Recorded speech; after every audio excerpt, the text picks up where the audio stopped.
Hello အားလုံးမင်္ဂလာပါအခုသင်ခန်းစာမှာကျွန်တော်တို့ user profile ကိုပြန်ကြည့်တဲ့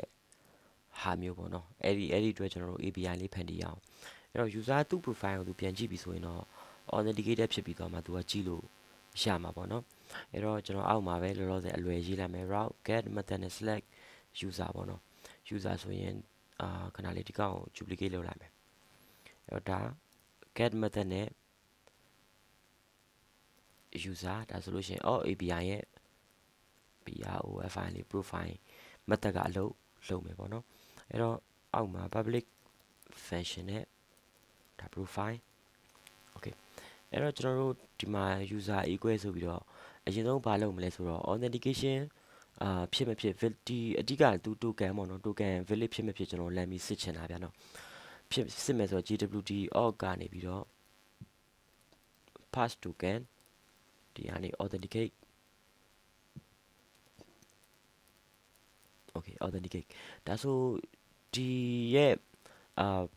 authenticated ဖြစ်နေတဲ့ user information ဒီမှာ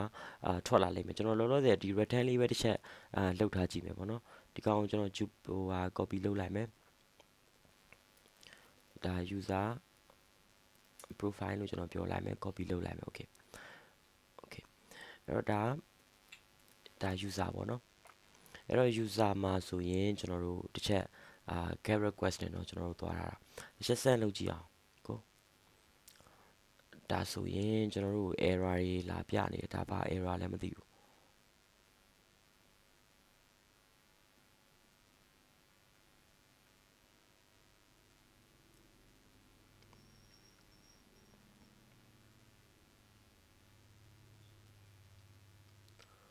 localhost shutdown API/user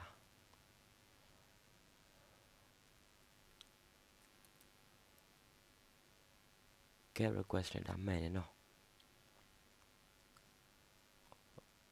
okay အဲ့တော့ကျွန်တော်တစ်ချက်နော်ဟာလေးအရင်ဒီမှာ try cache နဲ့ကျွန်တော်လှမ်းပြီးတော့စစ်လိုက်မယ် try cache နဲ့ဒီမှာ jwt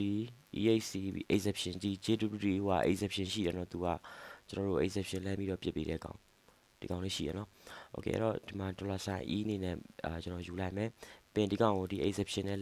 try နဲ့မှကျွန်တော်လှမ်းပြီးထည့်မယ်ပြီးရင် return response gsen နဲ့$e တကယ်တော့ဒီမှာဒီ error တွေကိုလမ်းပြီးတော့ response လုပ်တာတော့မကောင်းဘူးပေါ့နော်လောလောဆယ်ကျွန်တော်ခဏdebugging လုပ်ဖို့အတွက်တစ်ချက်စမ်းကြည့်မယ်စမ်းလုပ်ကြည့်မယ်ဒါဆိုကျွန်တော်တို့ object အလွတ်ကြီးလာပြီးပြနေဘာဖြစ်နေအောင်ဆိုတော့ဒီမှာကျွန်တော်တို့ကဒီ gwt pass token authenticate ကလေသူက header ကနေပြီးတော့ token ကိုသူကလှမ်းယူတယ်ယူပြီးွားလို့ရှိရင်ဒီ token က valid ဖြစ်မဖြစ်ပေါ့နော်ဥပမာtoken လွဲနေတာလားဒါမှမဟုတ် token ထဲမှာရှိတဲ့ expire date တွေက expire ဖြစ်နေရလားစသဖြင့်သူကလှမ်းပြီးတော့စစ်တယ်ပေါ့နော်စစ်ပြီးလို့အဲ့ဒီကောင်တွေကတကယ် fire ဖြစ်သွားရဆိုလို့ရှိရင်ဒီမှာ cache မှာလာပြီးသူဖမ်းတာပေါ့နော်အဲ့တော့ကျွန်တော်တို့ကဒီမှာ inv vl invalid token လို့ကျွန်တော်တို့လှမ်းပြီးပြောလိုက်လို့ရတယ်ပေါ့နော်ဒီမှာ send လုပ်လိုက်လို့ရှိရင် invalid token လာပြီးတော့ပြလိုက်မယ်တကယ်လို့ကျွန်တော်အခု token တကယ်ထည့်ပြီးတော့မယ် token ထည့်ပြီးတော့မယ်ဆိုတော့ကျွန်တော်ကဒီမှာ sorry login မှာ login ကဘာလို့ register ဖြစ်နေအောင် login okay login ဆိုလို့ရှိရင် email နဲ့ password ပဲเนาะဒီကောင်မလို့ဖြတ်လိုက်တော့မယ်အဲ့တော့ mtk okay password ဒီမှာ token လှမ်းပြီးကျွန်တော်တောင်းလိုက်မယ်အဲ့တော့ဒီမှာ token ရလာပြီအဲ့တော့ token ကိုကျွန်တော် copy ကူးလိုက်မယ်ပြီးရင်ကျွန်တော်တို့ရဲ့ user profile ကိုတစ်ချက်လာရအောင်လာပြီးတော့ကျွန်တော်တို့ရဲ့ဒီ header မှာလေဒီ header session အောက်မှာဒီမှာ add header မှာaudh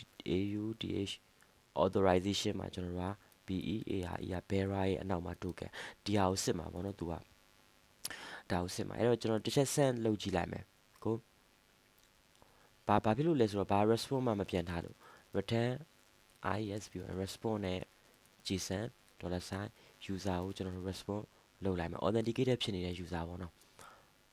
okay ဒါဆိုရင်ဘာလဲဆိုတော့လက်ရှိ authenticated ဖြစ်နေတဲ့ user ရဲ့ information ထွက်လာပြီပေါ့နော်ဒါဆိုဒီရဲ့အချက်လက်ကိုကြည့်ပြီးတော့ user profile ကိုဒီ client side မှာပြလို့ရပြီပေါ့နော်တကယ်လို့ကျွန်တော်တို့ကဒါတွေမပါလာဘူးဆိုလို့ရှိရင်ဒါတွေမပါတာပဲဖြစ်ဖြစ်လွဲနေတာပဲဖြစ်ဖြစ်ဒါဆို invalid token ဆိုပြီးတော့ response လာပြီးတော့လုပ်နေမှာပေါ့နော်ဒါဆိုလိုတာ invalid token ဆိုလို့ရှိရင်ဒါ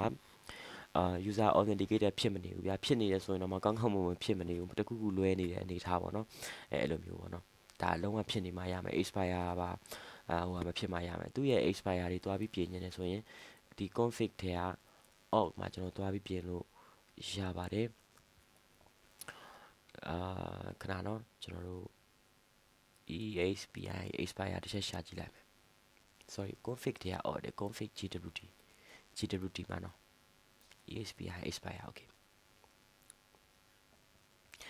ဒီမှာဆိုလို့ရှိရင်ဒါတနာရီပေါ့နော်ဒါ minute နဲ့တွက်တာပေါ့နော်ဒါတနာရီသူကတနာရီနေလို့ရှိရင်ဒီ token expire ဖြစ်မယ်ပေါ့နော် refresh token ကဒါဘယ်လောက်လဲ2 week တဲ့ဒီမှာပြောထားတယ်နော်2 week တဲ့ဒါတစ်ပတ်ပေါ့နော် okay ဒီမှာ configuration တွေလာပြီးတော့ပြင်လို့ရတယ်ပေါ့နော် okay အဲ့တော့ဒါကျွန်တော်တို့ user profile ကိစ္စလဲရပြီပေါ့နော်ရပြီဆိုတော့နောက်သင်ခန်းစာတစ်ခုရမှာကျွန်တော်ဆက်သွားမယ်အားလုံးကျေးဇူးပါ